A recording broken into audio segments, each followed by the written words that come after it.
Okay, so welcome to the next YouTube lecture, and this is the lecture about physics group 2 basic uh, subject is there for the engineering. So we had completed almost all the things from the chapter 1, which is electronic material.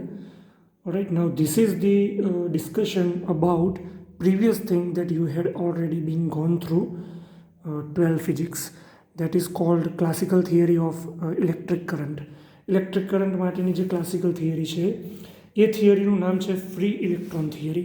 So today we are going to discuss free electron theory. So what is the free electron theory? જે કંઈ પણ તમે પહેલા ડિસ્કશનમાં 12 સાયન્સની અંદર જે study કરેલું છે આપણે અહીંયા એ જ ડિસ્કસ કરવાનું છે.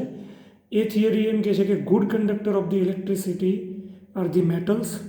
Okay, they are in the form of solids and Ohm's law can be obeyed. એટલે V equals to IR is true. That is what we call good conductor.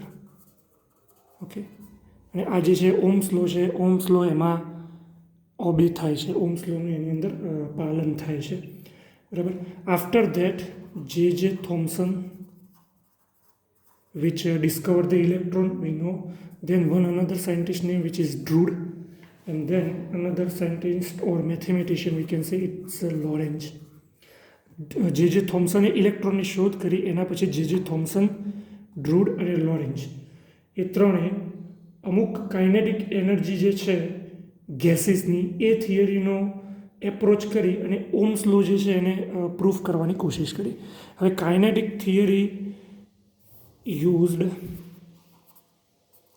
kinetic theory of gas. એનો મતલબ શું કે થર્મોડાયનેમિક્સની અંદર જે કંઈ પણ physics આપણે ગેસ માટે એપ્લાય કરીએ છીએ, like PV is equals two NRT.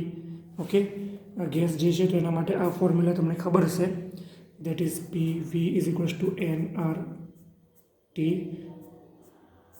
Okay, pressure, volume અને ટેમ્પરેચર વચ્ચે આ એનઆર કોન્સ્ટન્ટથી રિલેશન એસ્ટાબ્લિશ કરી શકાય. તો એ આઈડિયલ ગેસ માટેની થિયરી છે. તો એમાં ઇલેક્ટ્રોનને એક આઈડિયલ ગેસ તરીકે ટ્રીટ કરવામાં આવે છે, અને એ ટ્રીટ કરી અને જે આ ઓમ્સ લો છે એ પ્રૂફ કરવાની કોશિશ આ ત્રણ સાયન્ટિસ્ટે કરેલી છે. એટલે ઓમ્સ લોની અંદર શું હોય કે તમે કોઈ બેટરી એપ્લાય કરો છો અને એમાંથી કેટલો કરંટ ફ્લો થાય છે એ મેજર કરો છો, અને એનો રેશિયો લઈ અને રેઝિસ્ટન્સ કેટલો છે ફાઇન્ડ કરો છો મટીરિયલનો. એમાં કેવી રીતે ઇલેક્ટ્રોનની મોશન થાય છે, એના ઉપર ફોર્સ કેટલો લાગે છે, એનું એક્સલરેશન કેટલું છે, એના વિશે કોઈ જ વાત થતી નથી.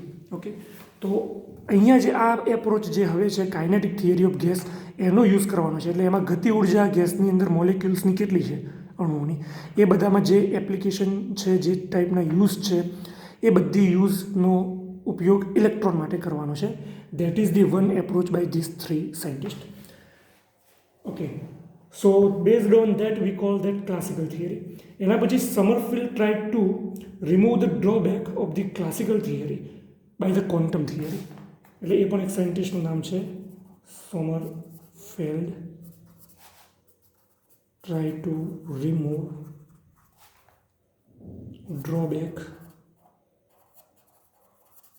of classical theory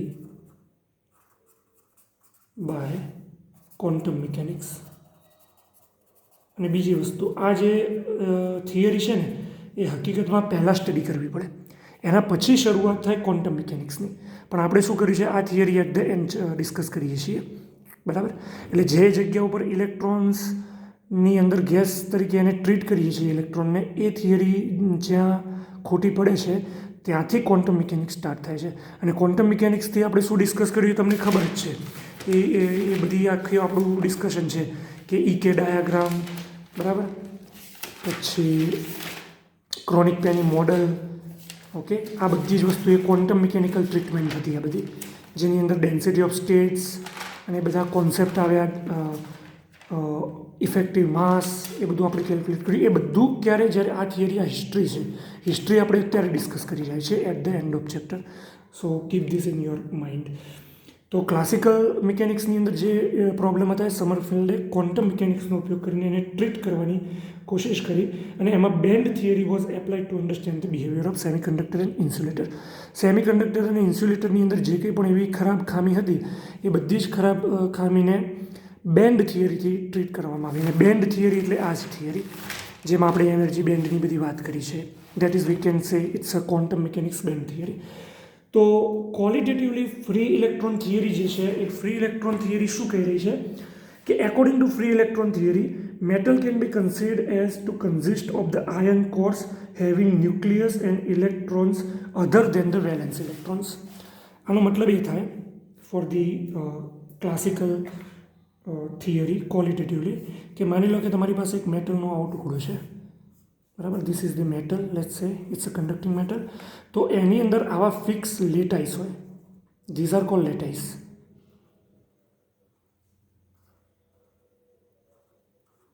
બરાબર. આવું 3 ડાયમેન્શનલી પણ હોઈ શકે આ રીતે આગળ તરફ, અને એમાં પણ આવી રીતે ગોઠવાયેલા હોય અને એ પરફેક્ટ પેટર્નમાં ગોઠવાયેલા. આ લેટાઇસ જે છે એની અંદર શું હોઈ શકે? એની અંદર હોઈ શકે પોઝિટિવ પ્રોટોન્સ, બરાબર. એની પોઝિટિવ પ્રોટોન્સની સરાઉન્ડિંગમાં શું હોઈ શકે? ઇલેક્ટ્રોન્સ બધી જગ્યાએ, બરાબર.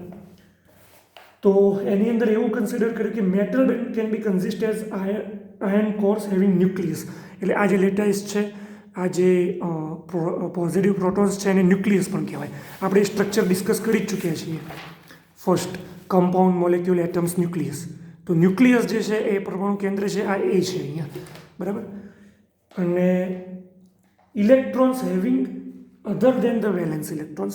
તો આની અંદર જે છેલ્લી કક્ષા હોય આપણે એને વેલેન્સ બેન્ડ કીધી છે અને એમાં રહેલા ઇલેક્ટ્રોનને વેલેન્સ ઇલેક્ટ્રોન કીધા છે. તો વેલેન્સ ઇલેક્ટ્રોન્સના સિવાયના ઇલેક્ટ્રોન્સ અને આ બધા લેટાઇસ એ ફિક્સ છે. Okay, so what is the fix? Nucleus we can સે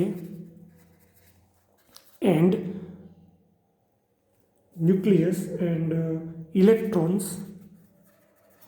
other than valence electrons are fixed. બરાબર. Nucleus and electron other than the free electron, એને હું બ્રેકેટમાં રાખી દઉં. ઇલેક્ટ્રોન્સ પણ કયા? અધર દેન ફ્રી ઇલેક્ટ્રોન્સ અથવા તો અધર દેન વેલેન્સ ઇલેક્ટ્રોન્સ. એટલા ઇલેક્ટ્રોન્સ જે છે એને આપણે ફિક્સ ટ્રીટ કરીએ છીએ. તો આટલી વસ્તુ ફિક્સ હોય, મેટલની અંદર એટલી વસ્તુ ફિક્સ હોય, બરાબર. આ પહેલું ક્વોલિટેટિવ એઝમ્પશન છે. This valence electron produce electron gas, okay, and surrounding ion cores and free to move anywhere with the metal. અને જે ફ્રી ઇલેક્ટ્રોન્સ છે એ બધા જ આખા જ મેટલની અંદર ગમે ત્યાં ફરી શકે. Let me use another colour માટે. જે ફ્રી ઇલેક્ટ્રોન્સ છે એ બધી જગ્યાએ ફરી શકે છે મેટલમાં, okay. And we treat them as electron gas, okay. So free electron as gas molecule. આપણે એને ગેસના મોલેક્યુલ્સ હોય એ રીતે ટ્રીટ કરીશું, ઓકે. હવે ગેસના મોલેક્યુલ કેવા હોઈ શકે? ઓકે, સો અહીંયા મારી પાસે એક અગરબત્તી છે અને એક હું લાઇટ છે, એ બંનેથી હું તમને ગેસના મોલેક્યુલ બતાવવાની કોશિશ કરીશ. સો ટ્રાય ટુ સી ધેમ.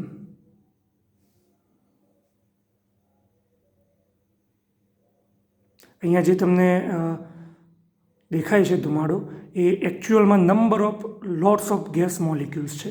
આ મોલિક્યુલ્સ જ છે, okay. So we need to understand how fine molecules are. Molecules કેટલા નાના છે અને આપણે એના અંદરના ઇલેક્ટ્રોનની વાત કરી રહ્યા છીએ. And we need two treat those electrons as free gas molecules, કે જેવી રીતે આ ગેસના મોલિક્યુલ્સ ફ્રી છે આપણે એને એવી રીતે ટ્રીટ કરવાના છે, ઓકે. કલર્સ તમને એમાં અમુક દેખાતા હશે રેઇનબોના, but that is another physics. એ આખું અલગ વસ્તુ છે.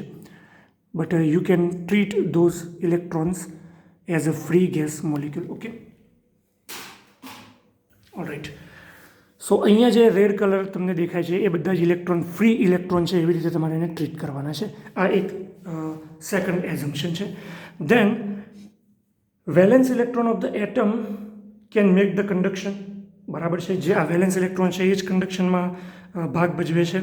And there four they are free, they are not bounded to the atom, so whatever the energy they have, it is completely kinetic energy.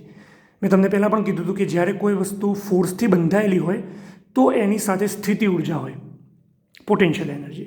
પણ જ્યારે એ ફ્રી છે, એની સાથે આજુબાજુમાં કોઈ એટ્રેક્શન નથી, then we can say that potential energy is zero.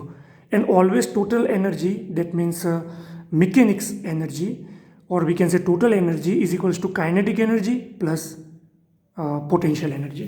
So if you have no bounded force, then electron will behave like a having only kinetic energy.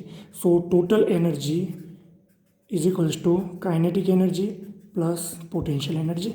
Okay, but no force, if no force, or we can say F is equal to 0, then PE is equals to 0. Potential energy પણ એની zero થાય. એટલે જે કંઈ પણ total energy છે kinetic એનર્જીના જેટલી હોય.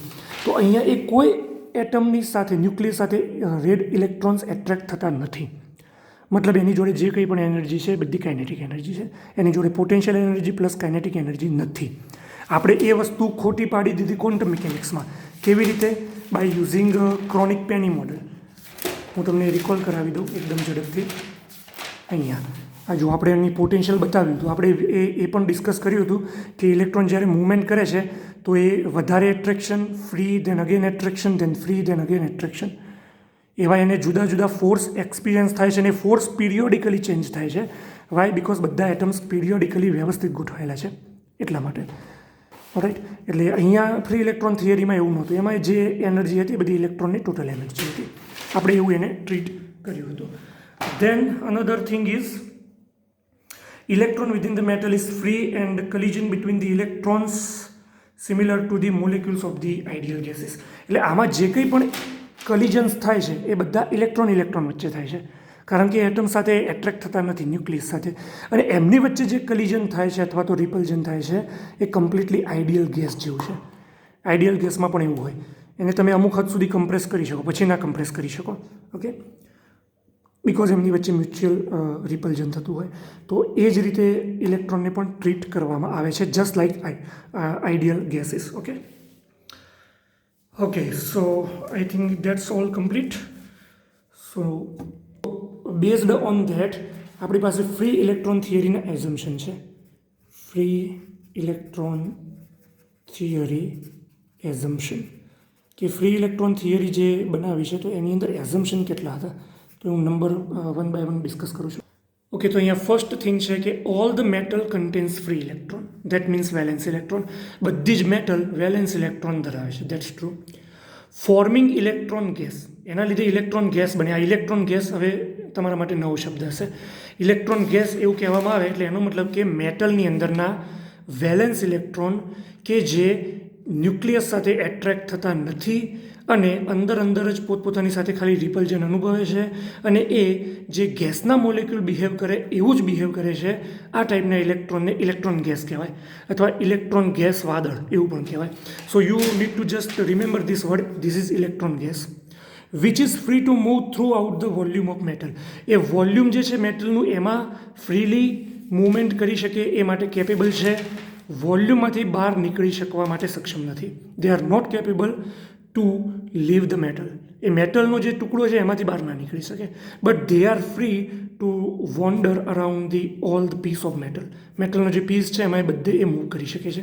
So this is the first assumption for the kinetic theory of the gas, or we can say free electron theory of the gas, and that is the first assumption. Then second is electron velocities obey classical Maxwell-Boltzmann distribution. આ Maxwell-Boltzmann ડિસ્ટ્રીબ્યુશનને obey કરે છે એનો મતલબ શું થાય તો એ classical mechanics છે.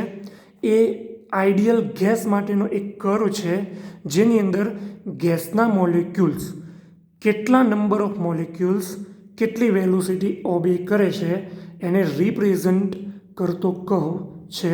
તો ઇલેક્ટ્રોન પણ એને ઓબે કરે છે, એને ફોલો કરે છે એમ કહી શકાય.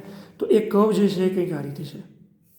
અહીંયા જુદી જુદી વેલોસિટી હોય અને અહીંયા નંબર ઓફ ઇલેક્ટ્રોન્સ હોય, probable number of electrons you can સે. તો એ કંઈક આ રીતનો છે, આવો કર્વ આવે. તો અહીંયાથી શું નક્કી થાય કે અહીંયાથી અહીંયા સુધીની વેલોસિટી, આ રેન્જ જુઓ, ડીવી કહેવાય આને, આટલી રેન્જ છે સ્મોલ ડીવી. તો આટલી રેન્જ જે છે સ્મોલ ડીવી અને અહીંયાથી અહીંયા સુધીની વી કહેવાય, વી પ્લસ સ્મોલ ડીવી, અહીંયાથી અહીંયા સુધીની વી અને ત્યાંથી આ જે ટુકડો છે આ પોઈન્ટ એને કહેવાય વી પ્લસ ડીવી અને એના વચ્ચેનો પોર્શન ડીવી. તો આટલા પોર્શનમાં આટલી વેલોસિટી ધરાવતા ઇલેક્ટ્રોન કેટલા છે? આટલા છે. એવી રીતે એક બીજો પોર્શન આવે તો અહીંયાથી આટલી વેલોસિટી ધરાવતા, આટલાથી આટલી વેલોસિટી ધરાવતા ઇલેક્ટ્રોન કેટલા છે? અહીંયાથી અહીંયા સુધીના, આ એનો નંબર છે. બરાબર. એટલે તમે જુઓ કે ઓછી વેલોસિટી ધરાવતા ઇલેક્ટ્રોન પણ બહુ ઓછા છે, હાઈ વેલોસિટી ધરાવતા ઇલેક્ટ્રોન એ પણ બહુ ઓછા છે, પણ ઇન્ટરમીડિયેટ જે વેલોસિટી છે એટલી વેલોસિટી ધરાવતા ઇલેક્ટ્રોન્સના નંબર્સ વધારે છે. આને કહેવાય મેક્સવેલ બોલ્ઝમેન ડિસ્ટ્રીબ્યુશન કર્વ. આવો એક કર્વ હોય. બરાબર. તો આ જે કર્વ છે એ ઇલેક્ટ્રોનની વેલોસિટી પણ ઓબે કરે છે. Why? Because we treat electrons as a free electron gas તરીકે એને ટ્રીટ કરી છે એટલા માટે. Okay, so that was the another assumption. Third one is kinetic energy of the electron is 1/2 mv² equals to 3/2 kT. આ 11 સાયન્સનો concept છે thermodynamics, જે આપણે અહીંયા ડિસ્કસ નહીં કરીએ. થર્મોડાયનેમિક્સ, ઉષ્માગતિશાસ્ત્ર ચેપ્ટરની અંદર આ ફોર્મ્યુલા પ્રૂવ થાય છે કે કાઇનેટિક એનર્જી જે છે એ 3/2 kT જેટલી હોય. એનો મતલબ શું થયો? ગતિ ઉર્જા માપવી હોય તો તમારે માસ અને વેલોસિટી જોઈએ પાર્ટિકલનું, પણ જો તમારે ગેસના મોલેક્યુલની ગતિ ઉર્જા માપવી છે, મેજર કરવી છે, તો તમારે આની જરૂર નથી. તમારે ફક્ત ટેમ્પરેચરની જ જરૂર છે. તમે થર્મોમીટરથી ટેમ્પરેચર મેજર કરી લો તો તમને, અને આ બોલ્ઝમેન કોન્સ્ટન્ટ છે, તો તમને બાકીનું તો આ બે કોન્સ્ટન્ટ છે, તો તમને ડાયરેક્ટલી એની કાઇનેટિક એનર્જી મળી જાય. બરાબર. તો આ વસ્તુ સાચી છે ઇલેક્ટ્રોન ગેસ માટે પણ. આવું ક્લાસિકલ મિકેનિક્સમાં એઝમ્પશન છે. ત્રીજું. ઓકે.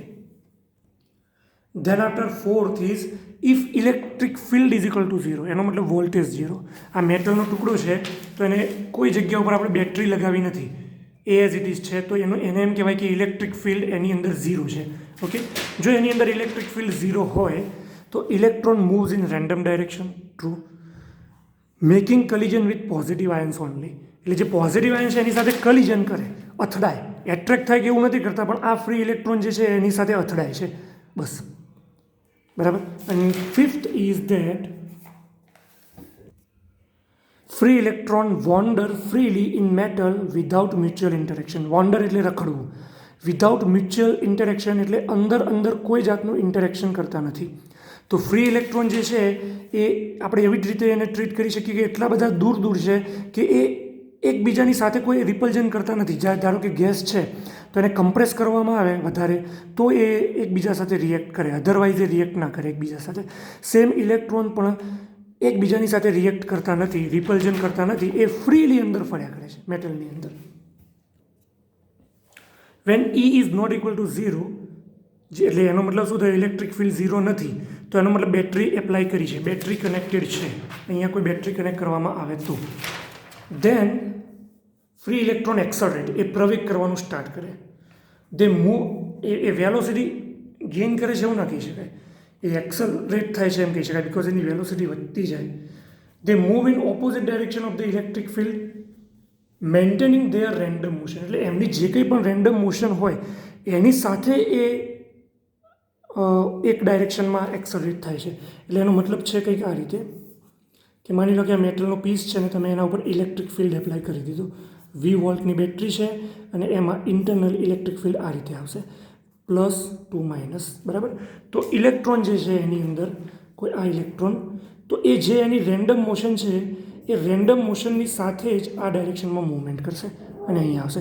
સીધી રીતે અહીંયા નહીં આવે, કારણ કે એની જે રેન્ડમ મોશન હશે આવશે, અને એમાં જ્યાં એ કલિઝન કરે છે ફિક્સ લેટાઇસ સાથે એ તો કરશે જ. બરાબર. માની લો અહીંયા ફિક્સ લેટાઇસ છે તો એની સાથે તો એ અથડાશે જ, એ બધી જગ્યાએ અથડાય અને આ રીતે મોશન કરશે. Okay, something like this. Okay. તો અને એ ઇલેક્ટ્રિક ફિલ્ડની ઓપોઝિટ ડાયરેક્શનમાં છે, મેન્ટેનિંગ ધેર રેન્ડમ મોશન. એટલે એની રેન્ડમ મોશન મેન્ટેન કરી અને આ ડાયરેક્શનમાં એને એક્સલરેશન કર્યું છે. આટલા એઝમ્પશન છે ફ્રી ઇલેક્ટ્રોન થિયરીના. બરાબર. 6 એઝમ્પશન્સ આર ધેર. હવે આપણે ડિસ્કસ કરીએ કે expression for the current in conductor. હવે expression of the current in કંડક્ટરની આપણે વાત કરીએ તો આ એક મેટલનો ટુકડો છે, મેટલનો વાયર છે, એને આપણે બહુ એનલાર્જ વ્યૂમાં અહીંયા બતાવ્યું છે. ઓકે, હવે માની લઈએ કે બેટરી કનેક્ટેડ છે અને એના લીધે કરંટ અહીંયાથી આઈ જેટલો ફ્લો થાય છે આ ડાયરેક્શનમાં, બરાબર. અને અહીંયા એક ક્રોસ સેક્શન એરિયા વિચારીએ અને એ પોઈન્ટને હું એક્સ કહી દઉં અને અહીંયાથી અહીંયા સુધીનો એક લેન્થ છે એને હું એલ કહી દઉં. ઓકે, તો આ એક કંડક્ટર છે, એમાં આ ડાયરેક્શનમાં કરંટ ફ્લો થાય છે અને વી જે છે એ વેલોસિટી ઓફ ધ ઇલેક્ટ્રોન છે. તો અહીંયા V is velocity of electron, બરાબર. એની રેન્ડમ વેલોસિટી નથી, એની એવરેજ વેલોસિટી છે. એટલે આ વેલોસિટી નહીં, અહીંયાથી અહીંયા સુધી પહોંચ્યો એ વેલોસિટી, એવરેજ વેલોસિટી, બરાબર. નાઉ what are the number of electrons. હવે આનું વોલ્યુમ કેટલું થાય, તો આનો માની લો કે ક્રોસ સેક્શન એરિયા એ છે. If V say that cross section area is A, then A is the cross section area, length is L, then volume is equals to volume of shaded is equals to A into L. I know volume. Okay. Now consider the conductor has an imaginary plane at the x normal to the current direction. Current ની જે direction છે એના કરતાં એ normal direction છે. And group of the electron starting to enter from this point x. આ પોઈન્ટથી group of the electron અહીંયા enter થવાના સ્ટાર્ટ થાય છે. આવી રીતે નંબર ઓફ રેન્ડમ ઇલેક્ટ્રોન હશે આ રીતે અહીંયા એન્ટર થવાના સ્ટાર્ટ થાય છે. દે સ્વાઇપ અ વોલ્યુમ વી ઇન્ટુ એ. આનું જે વોલ્યુમ છે, સોરી વોલ્યુમ એ ઇન્ટુ એલ, આટલું વોલ્યુમ છે એટલું વોલ્યુમ એ સ્વાઇપ અપ કરે છે through the conductor in unit time.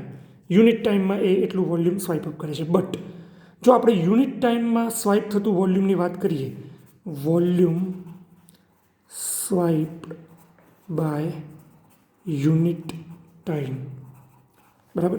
તો આપણે એને આ રીતે લખી શકીએ કે it is V into A. એ તો ક્રોસ સેક્શન એરિયા છે, વી શું છે, વેલોસિટી. કોની વેલોસિટી, અહીંયા જે આ ઇલેક્ટ્રોન છે એની વેલોસિટી. તો એ વેલોસિટી છે એ પર યુનિટ ટાઈમ, તો એ શું આપે, distance l per unit time, અને યુનિટ ટાઈમ 1 છે એટલે આના જગ્યાએ l by unit time 1 into a, એટલે આ એલ એ જ છે. એટલે એને યુનિટ ટાઈમની વાત કરીએ તો આ વી એને પણ વોલ્યુમ કહેવાય. હકીકતમાં જીઓમેટ્રી પ્રમાણે એરિયા ઇન્ટુ લેન્થ વોલ્યુમ છે, બટ અહીંયા આપણે વેલોસિટી ઇન્ટુ એરિયા કરી અને વોલ્યુમ તરીકે એને ટ્રીટ કરીશું. This is hour volume. Okay, so number of electrons in volume VA. આ VA જેટલા વોલ્યુમમાં કેટલા ઇલેક્ટ્રોન્સ હશે, તો VA ઇન્ટુ N. હવે આ N અહીંયા શું છે, so let N be the number of electrons per unit volume. Number of electrons per unit volume. એટલે એનો મતલબ એ છે કે number of electron per unit volume. એટલે આના માટે જો વિચારીએ તો એકમ વોલ્યુમ દીઠ એન જેટલા ઇલેક્ટ્રોન, તો વી દીઠ કેટલા, સમથિંગ લાઈક ધીસ. હું અહીંયા એક્સ્ટ્રા લખું છું કે એકમ વોલ્યુમ દીઠ એન જેટલા ઇલેક્ટ્રોન, તો વી એ જેટલા વોલ્યુમ દીઠ કેટલા. આ ત્રિરાશિ મૂકવાની રીત છે. પહેલાં અહીંયાથી અહીંયા, પછી અહીંયા અને પછી અહીંયાથી અહીંયા. એકમ વોલ્યુમ દીઠ એન જેટલા ઇલેક્ટ્રોન, તો વી એ જેટલા વોલ્યુમ દીઠ કેટલા, તો N A into V A, N A into V A, where N is equals to number of electron per unit volume, બરાબર. એટલે એકમ વોલ્યુમ દીઠ એન જેટલા હોય તો વી એ વોલ્યુમ દીઠ એન ઇન્ટુ વી એ જેટલા હોય. So this is our number of electron in this much amount of volume. All right. So what is the current? Then current because of that electron is number of electron multiplied by charge. કેમ? કારણ કે એક ઇલેક્ટ્રોનનો charge E જેટલો હોય તો આટલા number of ઇલેક્ટ્રોનનો charge કેટલો હોય, તો મલ્ટીપ્લાય વિથ ધેટ નંબર. એ એક ઇલેક્ટ્રોનનો ચાર્જ છે, અહીંયા નીચે 1 રાખી શકો, એક ઇલેક્ટ્રોન દીઠ એ જેટલો ચાર્જ, તો NV એ જેટલા ઇલેક્ટ્રોન દીઠ કેટલો ચાર્જ, કારણ કે NV A number of electron છે ઇન વોલ્યુમ VE. તો આમાંથી ફ્લો થતો કરંટ કેટલો છે, NEAV. એવી રીતે આપણે એને યાદ રાખીશું, NEAV આ ફોર્મ્યુલા છે, બરાબર. અહીંયા જે આપણે વેલોસિટીને ટ્રીટ કરી છે એ વેલોસિટી પ્યોર વેલોસિટી નથી, ડ્રિફ્ટ વેલોસિટી છે. આ રીતે જે છે એ રેન્ડમ વેલોસિટી છે, this is the random velocity, બરાબર. પણ ઇલેક્ટ્રોન અહીંયાથી અહીંયા સુધી પહોંચી ગયું છે, that is the drift velocity. અને તમારે આ ટાઈપનું પિક્ચર પણ આવ્યું છે, લેટ મી રીડ્રો ધેટ અગેન. અહીંયા હું લખી દઉં છું ડ્રિફ્ટ વેલોસિટી. કેવું પિક્ચર આવ્યું છે, તો આ રીતનું એક પિક્ચર આવ્યું છે કે જેની અંદર કોઈ ઇલેક્ટ્રોન ઇલેક્ટ્રિક ફિલ્ડની એપ્લાયન્સીસની અંદર નથી, ઇલેક્ટ્રિક ફિલ્ડ એટલે વોલ્ટેજ નથી, અને માની લો કે એ રેન્ડમ આવી મોશન કરે છે આ રીતે, અને અહીંયા પહોંચે છે, બરાબર, પોઝિશન એથી લઈને પોઝિશન બી સુધી. તો જો એને બહારથી એક્સટર્નલ ઇલેક્ટ્રિક ફિલ્ડ આપવામાં આવે, if we give red electric field in this direction, તો જે એનો પાથ છે એ થોડો આ તરફ જશે, આ ડાયરેક્શનમાં એ ખસી જશે. તો અહીંયા તો એક ડાયરેક્શનમાં રહેશે, અહીંયા થોડું આ ડાયરેક્શનમાં આવશે, રાઈટ, અહીંયા થોડું આ ડાયરેક્શનમાં રહેશે, અને અહીંયાથી અહીંયા સુધી આવશે. અહીંયા બહાર ના આવવું જોઈએ, બટ ઇમેજિન કે મેટરનો ટુકડો અહીંયા સુધી છે, તો એ આ પોઝિશન સુધી આવશે, અને આ પોઝિશન છે એ બી ડેશ છે. તો એ આટલી જે છે એને ડ્રિફ્ટ કરી એમ કહેવાય, that is called drift position. Drift of પોઝિશનની એટલી ડ્રિફ્ટ થઈ એમ કહેવાય. તો આપણે આ વેલોસિટીને કન્સિડર નથી કરતા, keep in mind, we do not consider this velocity, we consider only this shift. Electric field ના હોત તો આ ઇલેક્ટ્રોન એથી બી ઉપર આવ્યો હોત, પણ ઇલેક્ટ્રિક ફિલ્ડ એપ્લાય થવાના કારણે એ ઇલેક્ટ્રોન એથી બી ડેશ ઉપર આવ્યો, જે આવવો જોઈએ તો હતો બી ઉપર. ઓકે, તો એ વેલોસિટી ડ્રિફ્ટ વેલોસિટી છે, રેન્ડમ વેલોસિટી નથી. એના પછી છે expression for the conductivity. Conductivity માટેનું ફોર્મ્યુલા કેવી રીતે આપી શકાય, તો વી નો દેટ ઇલેક્ટ્રિક ફોર્સ એટલે coulomb force is equals two, ચલો એ નથી લખતો, E ટાઈમ્સ E, બરાબર. આ ઇલેક્ટ્રિક ફોર્સ છે. આ ઇલેક્ટ્રિક ફોર્સ કેવી રીતે આવ્યો, તો ઇલેક્ટ્રિક ફિલ્ડની ડેફિનેશન છે ફોર્સ પર યુનિટ ચાર્જ, અને એના પરથી આપણને બને કે ન્યૂટન પર કુલમ, આ એનો એક યુનિટ બને. તો આ ફોર્સ છે, અહીંયા ચાર્જ જે છે એ E જેટલો છે, અને ઇલેક્ટ્રિક ફિલ્ડ તો ઇલેક્ટ્રિક ફિલ્ડ છે, તો F is equal to E into E, આ ફોર્મ્યુલા બને, F equal to E into E. અને ન્યૂટન્સનું સેકન્ડ ફોર્મ્યુલા તો છે જ, Newton's second law for acceleration which is F equals to ma, બરાબર. તો અહીંયા હું લખી દઉં ઇલેક્ટ્રિક ફોર્સ, અને અહીંયા લખી દઉં ગ્રેવિટી ફોર્સ, બરાબર.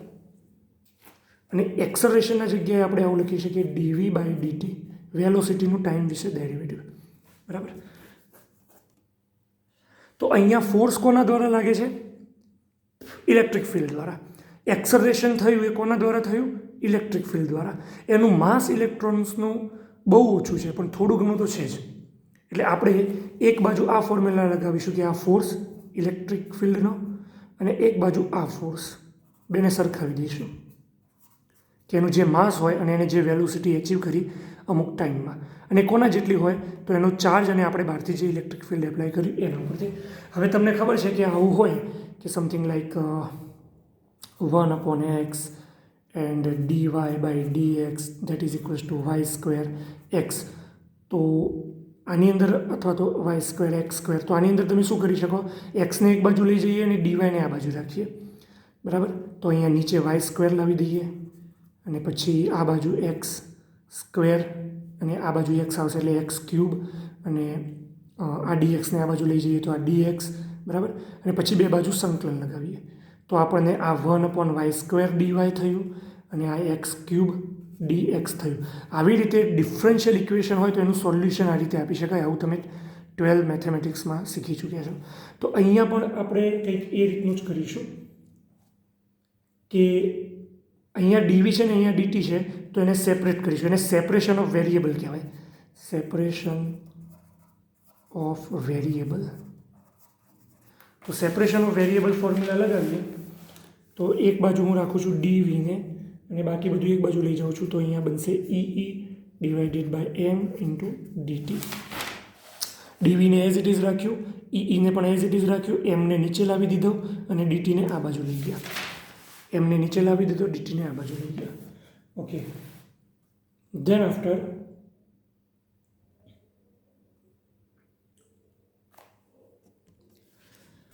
વી need to take integration both side. તો અહીંયા વી વિશેનું ઇન્ટિગ્રેશન કરીશું, તો અહીંયા બનશે વી અને અહીંયા ટાઈમ વિશે કરવાનું છે, તો ટાઈમવાળું કોઈ પદ અહીંયા છે જ નહીં, તો અહીંયા ઈ બાય એમ કોન્સ્ટન્ટ અને ટાઈમ વિશે છે તો એ ટી રહેશે. હવે અહીંયા 0 થી લઈને ટી જેટલા ટાઈમ માટેની આપણે કોઈ વાત કરીએ છીએ રેન્ડમ, તો V is equals to E by M into અહીંયા ટી આવી જશે. T is the time for the travelling અને આપણે એવું માની લઈએ કે if T is equals to tau. હવે આ ટાઉ શું છે? કલિઝન ટાઈમ્સ. કલિઝન ટાઈમ, અથડામણનો સમય. અહીંયા જે અથડામણ થતી હોય, અહીંયાથી અહીંયા આવીને અહીંયા એક અથડામણ થઈ, તો બે ક્રમિક અથડામણો વચ્ચેનો સમય કેટલો છે? From here I am talking, અહીંયાથી જે અહીંયા આવે છે તો કેટલી આ બે આયન્સની વચ્ચેની અથડામણ થઈ એનો ટાઈમ. બરાબર. અને વેલોસિટી છે એને એવરેજ વેલોસિટી તરીકે ટ્રીટ કરીશું, એટલે એના ઉપર બહાર મૂકું છું, બિકોઝ ડ્રિફ્ટ વેલોસિટી પણ છે અથવા એવરેજ વેલોસિટી પણ છે, પ્યોર વેલોસિટી નથી. ઓકે, તો અહીંયા આ એક ફોર્મ્યુલા બની ગયો. એના પછી another formula for conductivity is જે is equals to sigma E. હવે અહીંયા જે શું છે?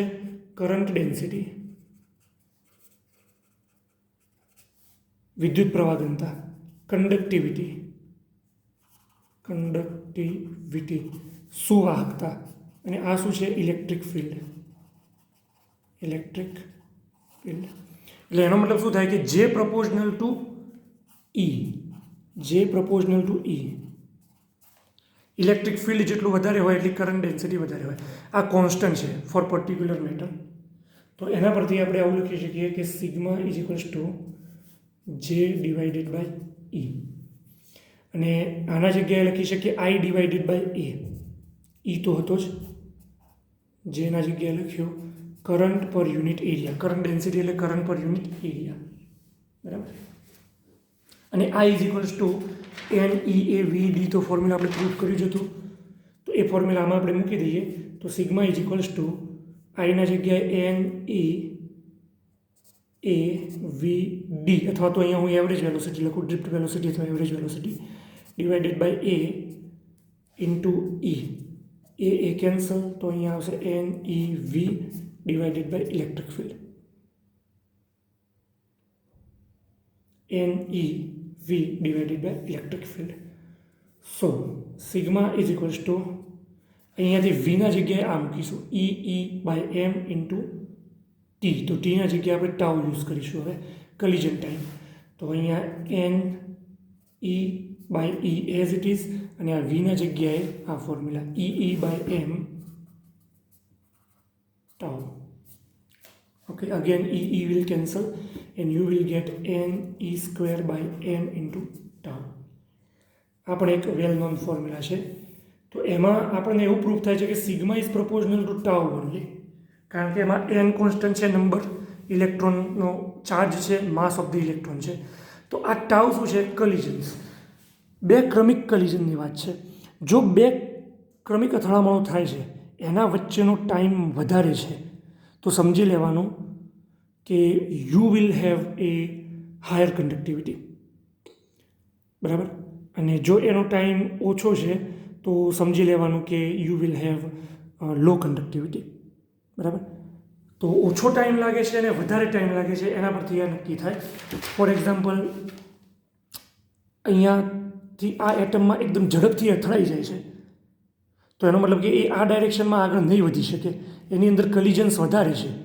અને જો it will take a laser amount of time, that means કે એની સાથે કલિઝન ઓછા થાય છે. એનો મતલબ એ થયો કે બે એટમ જે છે એકબીજાથી સેપરેટ છે અથવા દૂર છે ઘણા બધા. જો અહીંયા આયન્સ જે છે અથવા ન્યુક્લિયસ જે છે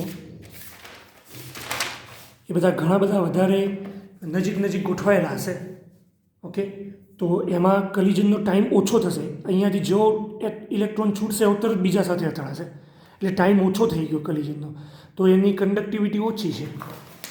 collision time is less then conductivity is less. અને જો આ આયન્સ આટલા નજીક નથી ને દૂર દૂર છે, તો અહીંયાથી અહીંયા સુધીને અથડાવવામાં એને વધારે ટાઈમ લાગશે. તો જો ટાઈમ વધારે લાગે છે બે ક્રમિક અથડામણો વચ્ચેનો, તો સમજી લેવાનું કે એની કંડક્ટિવિટી વધારે છે.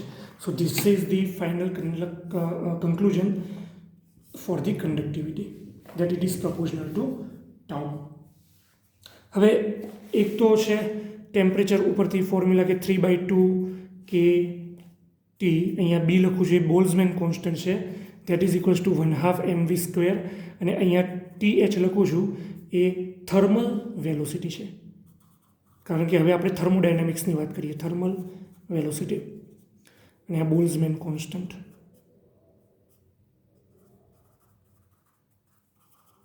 એની વેલ્યુની અત્યારે આપણે જરૂર નહીં પડે, બરાબર. તો 3/2 kT મેં તમને કીધું એ પ્રમાણે આ એઝમ્પશન છે કે તમારે 11th સાયન્સમાં થર્મોડાયનામિક્સમાં આવેલું છે.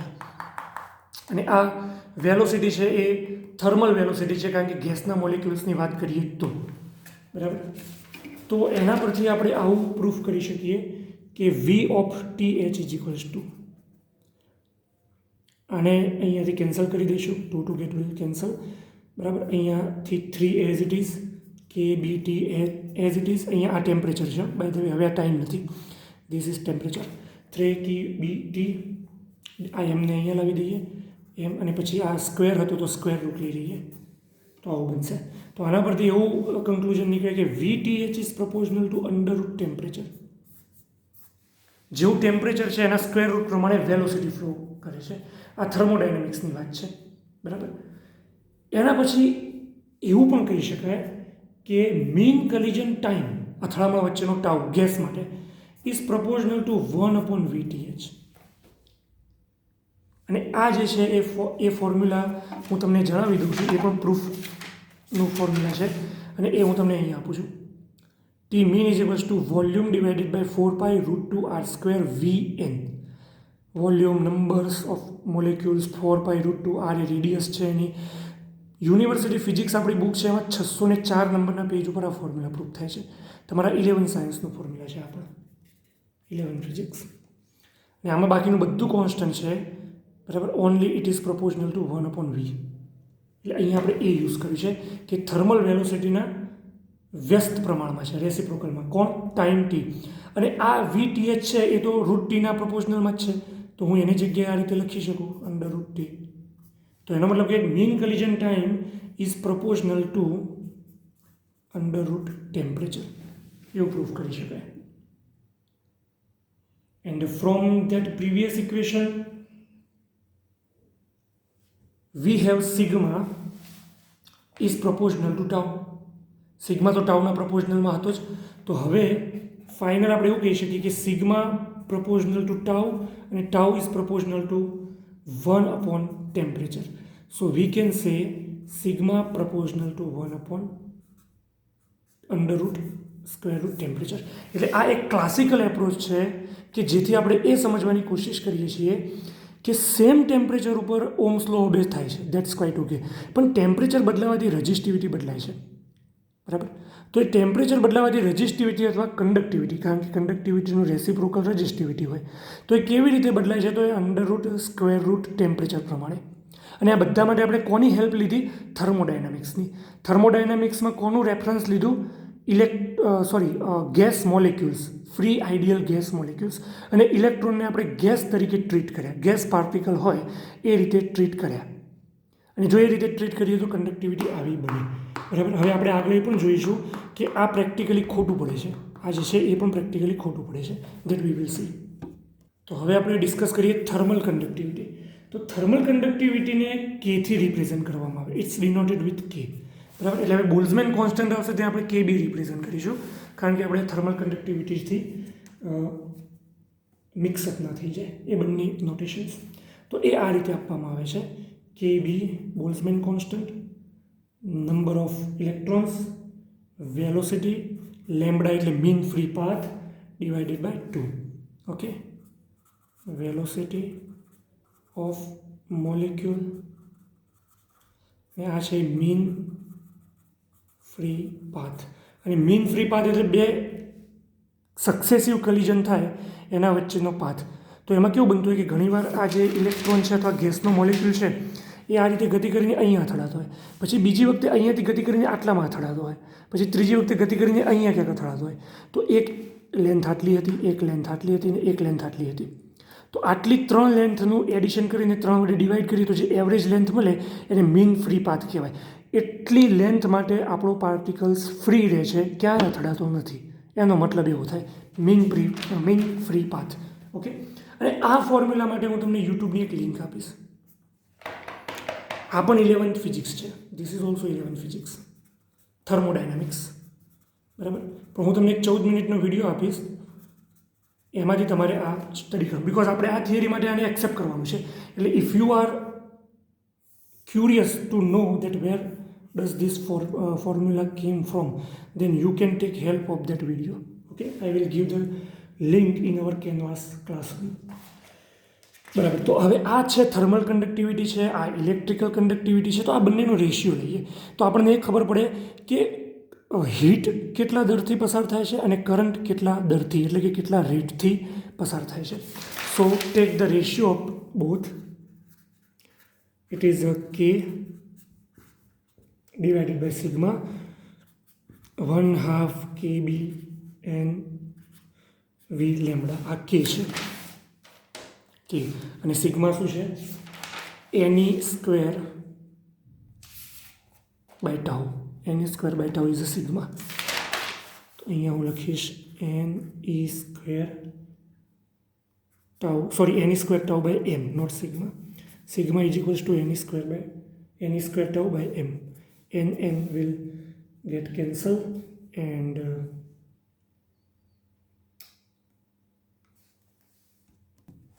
અને આ ફોર્મ્યુલાની અંદર બીજી બધી જ વેલ્યુઝ આપણે મૂકીશું તો આ જે છે એ સિમ્પ્લિફાઈ થઈને આટલું આપશે આપણને 3/2 kb, જે આપણે એ પ્રૂફ કરવાની જરૂર નથી, by E square into the temperature, જેમાં Boltzmann constant E and 3/2 constant છે.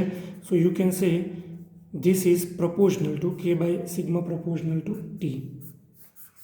ટેમ્પરેચરના પ્રપોર્શનલમાં છે, જેની અંદર તમે V જે છે એના જગ્યાએ મૂકી શકો છો √3 kBT by m, and then you can put tau also from that.